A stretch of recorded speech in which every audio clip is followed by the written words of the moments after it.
Doctor Ambedkar मजदूर किसानों के सच्चे हितैषी, भारत में शोषितों उत्पीड़ितों की मुखर आवाज और सच्चे लोकतंत्र के सिपाही बाबा साहब डॉक्टर भीमराव अंबेडकर को आज एक जाति विशेष का नेता बताने की चौतरफा कोशिशें हो रही हैं, जबकि डॉक्टर भीमराव अंबेडकर मानते थे कि भारत में जातियों के संपूर्ण विनाश के बिना एक लोकतांत्रिक और समता आधारित समाज का निर्माण नहीं किया जा सकता है।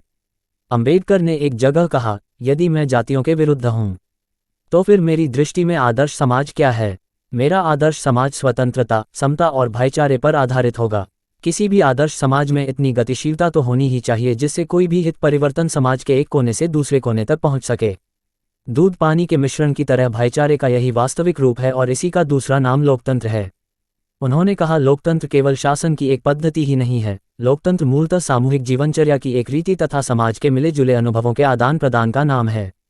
उन्होंने कहा, समता के आलोचक ये कह सकते हैं कि सभी मनुष्य बराबर नहीं होते और उनका ये तर्क वजन भी रखता है, लेकिन राज्य के होते हुए ये तर्क विशेष महत्व नहीं रखता, क्योंकि शाब्दिक अर्थ में समता असंभव होते हुए भी सिद्ध है।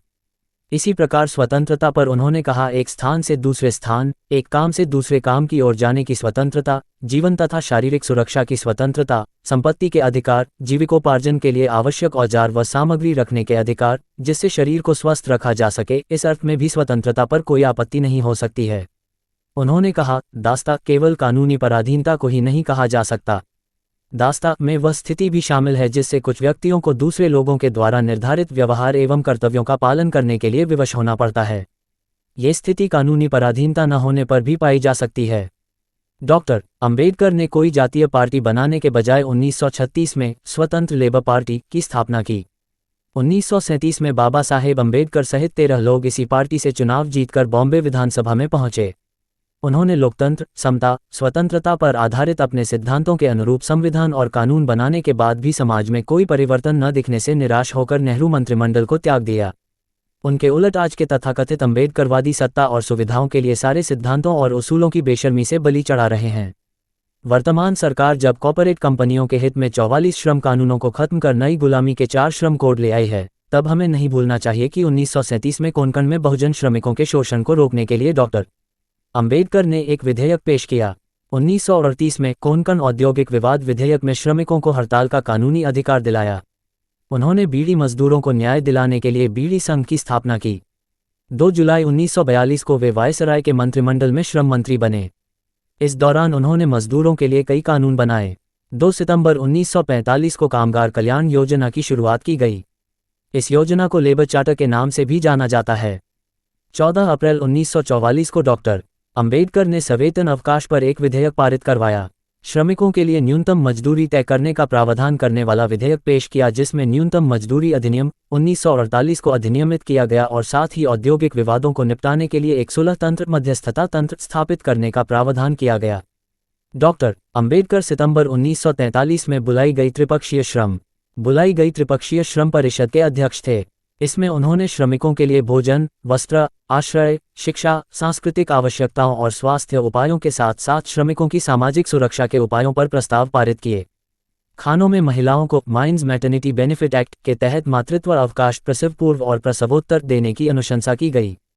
कारखाना संशोधन विधेयक पारित करके श्रमिकों को 10 दिन का सवेतन अवकाश और बाल श्रमिकों को 14 दिन का सवैतनिक अवकाश देने के लिए कानून में संशोधन किया गया।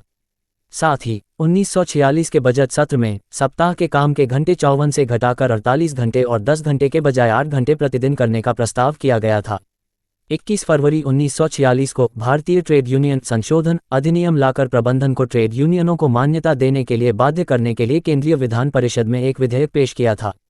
19 अप्रैल 1946 को केंद्रीय विधान परिषद में न्यूनतम वेतन और श्रमिकों की संख्या के संबंध में एक विधेयक पेश किया। उन्होंने संविधान में प्रावधान किया कि पुरुषों के समान पद पर काम करने वाली महिलाओं को समान वेतन दिया जाना चाहिए। बाबा साहेब ने कहा है, जबरन श्रम एक अपराध है। उन्होंने मजदूरों के आर्थिक जीवन स्तर को ऊपर उठाने के लिए स्वतंत्र लेबर पार्टी के घोषणापत्र में आर्थिक नीति को स्पष्ट किया।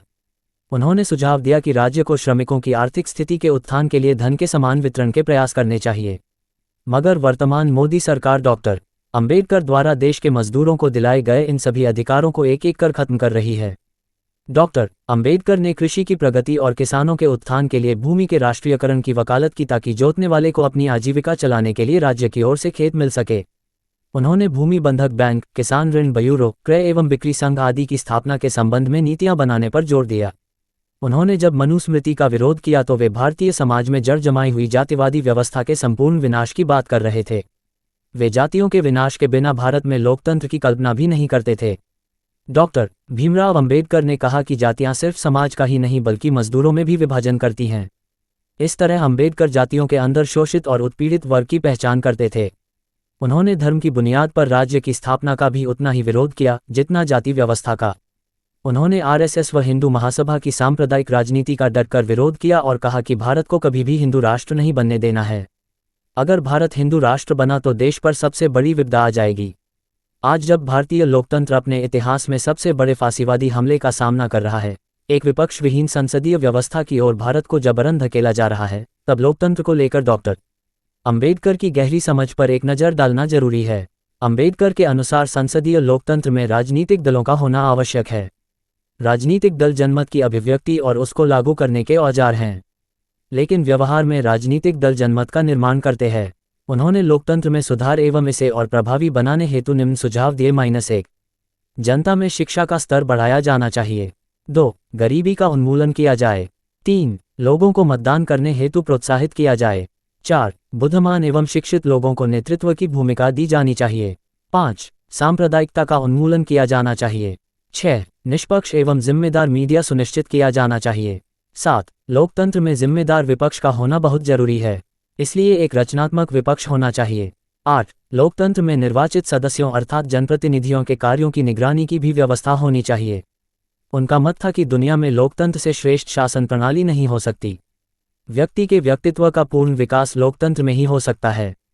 अंबेडकर ने राजनीति में लोकतंत्र को एक जीवन मार्ग के रूप में अपनाने पर जोर दिया है।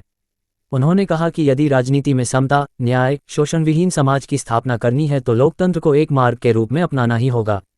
डॉक्टर अंबेडकर राजकीय समाजवाद के पक्षधर थे, इसलिए भूमि के राष्ट्रीयकरण के साथ ही सार्वजनिक व सरकारी उद्योगों, संस्थाओं और उपक्रमों के निर्माण पर उनका जोर रहता था। आज संविधान द्वारा दलितों, पिछड़ों को दिए गए आरक्षण के माध्यम से आगे बढ़ने के इन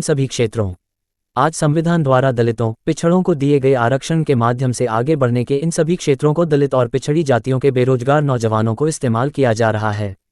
ऐसे में बाबा साहेब डॉक्टर भीमराव अंबेडकर द्वारा अपने लाखों समर्थकों के साथ ली गई इन 22 शपथों को याद कराने की बार बार जरूरत है, ताकि शोषित उत्पीड़ित वर्ग के नौजवानों को इन मनोवादी, कॉर्पोरेट फांसीवादी ताकतों की साजिशों का शिकार होने से बचाया जा सके। सूचना सिर्फ मान्यताओं और जानकारियों पर आधारित है। यहाँ ये बताना जरूरी है कि यह मेरा वीडियो किसी भी तरह की मान्यता, जानकारी की पुष्टि नहीं करता है। किसी भी जानकारी या मान्यता को अमल में लाने से पहले संबंधित विशेषज्ञ से सलाह लें। धन्यवाद।